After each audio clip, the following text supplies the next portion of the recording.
નમસ્તે મિત્રો, આજે હું લઈ આવી છું એવી હેલ્ધી રેસીપી જે દાદીમાં પણ વખાણે, મગ અને મેથી દાણાનું શાક. એક તરફ મેથી દાણા છે એ શરીરને શુદ્ધ કરે છે અને બીજી તરફ છે મગ. મગ છે એ તમારા શરીરને એનર્જીથી ભરપૂર રાખે છે. તો બંને ભેગા થાય એટલે બનતું કમાલનું આ શાક આજે આપણે જોવાનું છે. આ રેસીપી હેલ્ધી પણ અને ટેસ્ટી પણ, એ જ છે વાસાણી હાઉસની ઓળખ. તો આજે આપણે બનાવવા જઈ રહ્યા છીએ મગ અને મેથી દાણાનું શાક. જ્યાં વાસાણી હાઉસ સાથે માણો ઘર જેવો સ્વાદ અને જ્યાં દરેક વાનગીમાં છે પ્રેમનો સ્વાદ. તો ચાલો આજે આપણે શરૂ કરીએ આ રેસીપી. તો મેં મગ અને મેથીને રાત્રે પલાળી લીધેલા હતા. તમે જોઈ શકો છો, મેં 2 મુઠ્ઠી મગની સામે 1 મુઠ્ઠી જેટલી મેથી છે યુઝ કરેલી છે. તો તમારે તેને નવશેકું કે ગરમ પાણી કરી અને રાત્રે પલાળી દેવાનું છે. પછી આને 2 વિસલ થાય ત્યાં સુધી આપણે બાફવા માટે મૂકી દઈશું.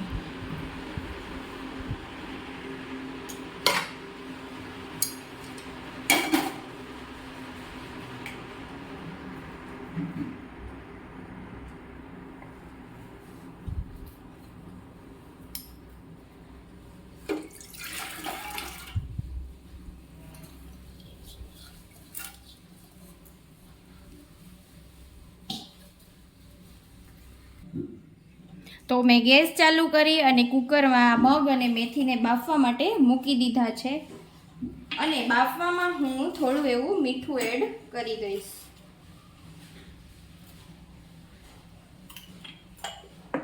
આપણે રાત્રે પલાળી દીધેલા હતા એટલા માટે આપણે 1 થી 2 વિસલ જ કરવાની રહેશે.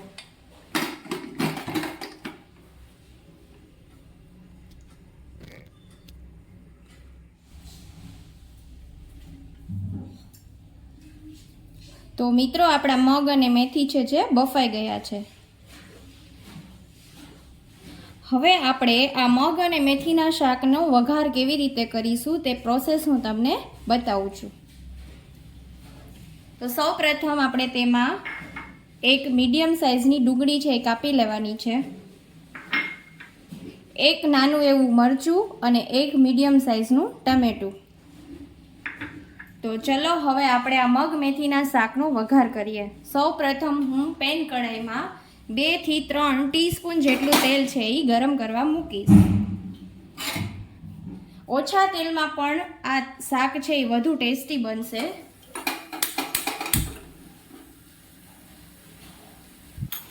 તેલ ગરમ થાય ત્યારબાદ આપણે રાઈ જીરુંનો તડકો લગાવીને વઘાર કરીશું. થોડી એવી લસણની ચટણી, થોડું એવું રાઈ જીરું, કાશ્મીરી મરચું, બધા જ મસાલા સાથે આ શાકનો ટેસ્ટ છે એ વધુ જ સારો લાગશે. આ મગ મેથીના શાકને તમે ભાત સાથે, રોટલી સાથે, ભાખરી સાથે કે બાજરાના રોટલા સાથે પણ સર્વ કરી શકો છો. તો તેલ છે એ ગરમ થઈ ગયું છે. તો સૌપ્રથમ આપણે રાઈ જીરું એડ કરીશું.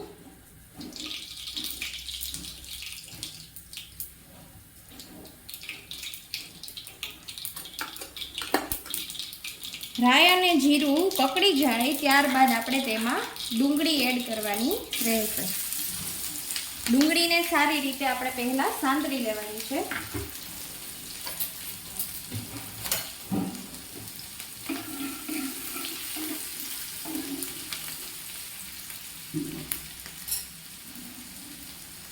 ડુંગળી થોડી વાર સતળાઈ જાય ત્યારબાદ આપણે તેમાં ટમેટું અને મરચું જે કાપેલું હતું તેને એડ કરી દઈશું.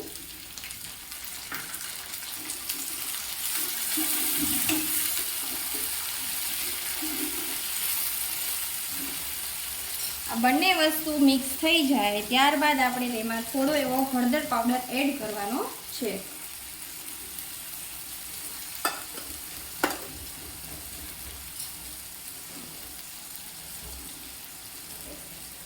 અને થોડું એવું હું મીઠું પણ તેમાં એડ કરીશ. કારણ કે આપણે બાફવામાં થોડું મીઠું એડ કરેલું હતું, એટલા માટે તમે સ્વાદ અનુસાર મીઠાનો ઉપયોગ કરી શકો છો.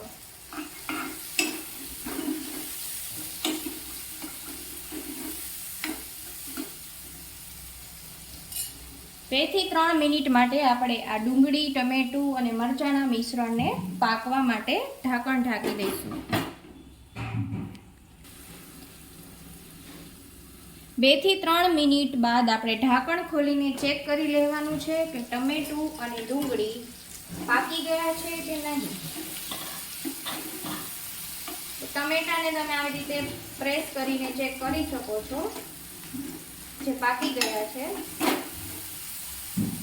ત્યારબાદ હું તેમાં બધા જ મસાલા છે એ એડ કરીશ.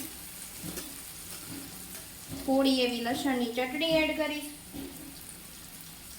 તમે જેટલું તીખું ખાતા હોય એ પ્રમાણે તમારે મરચું એડ કરવાનું છે, કારણ કે આપણે તીખું મરચું એટલે કે લીલું મરચું છે એ એક વઘારમાં એડ કરેલું છે.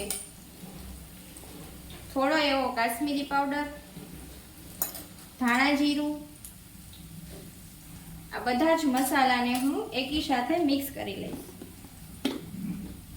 ત્યારબાદ આપણા બફાઈ ગયેલા મગ અને મેથીને આપણે એડ કરવાના છે.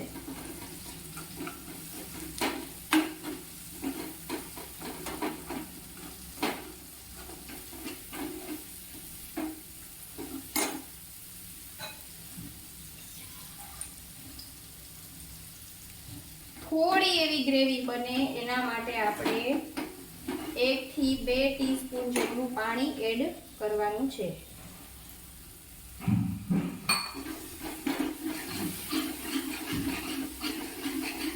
આ રીતે આપણી ગ્રેવી છે એ તૈયાર થઈ જશે.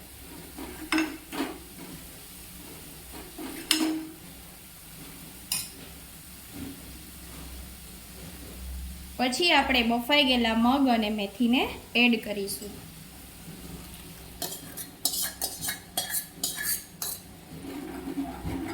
પછી બધું જ સારી રીતે મિક્સ કરી લઈએ. મિક્સ થઈ જાય ત્યારબાદ આપણે તેને ઘટ થાય ત્યાં સુધી ઉકળવા દેવાનું છે.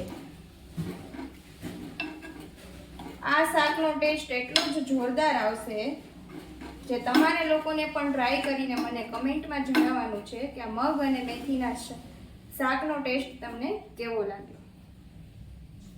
હું 4 થી 5 દાણા જેટલી ખાંડ પણ એડ કરીશ. જો તમે ખાતા હોય તો તમે એડ કરી શકો છો, નહીતર ખાંડ છે એ ઓપ્શનલ છે.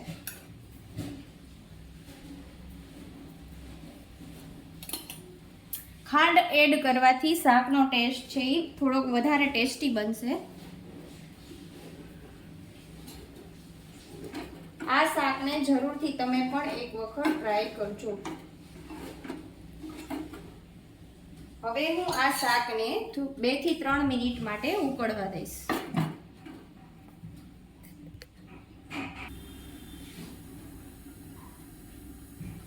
તો મિત્રો આપણે ઢાંકણ ખોલી અને ચેક કરી લેવાનું છે.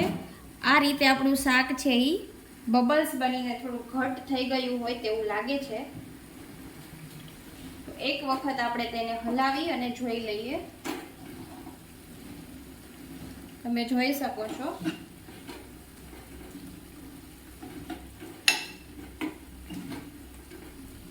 તો મિત્રો તમને આ રેસીપી ગમી હોય તો લાઈક દબાવી દેજો, કમેન્ટમાં પણ જરૂરથી જણાવજો અને વાસાણી હાઉસ ચેનલને સબસ્ક્રાઇબ કરવાનું ભૂલશો નહીં. અને હા, આવતી વખતે ફરી મળીએ નવી ટેસ્ટી રેસીપી સાથે. ત્યાં સુધી બાય બાય.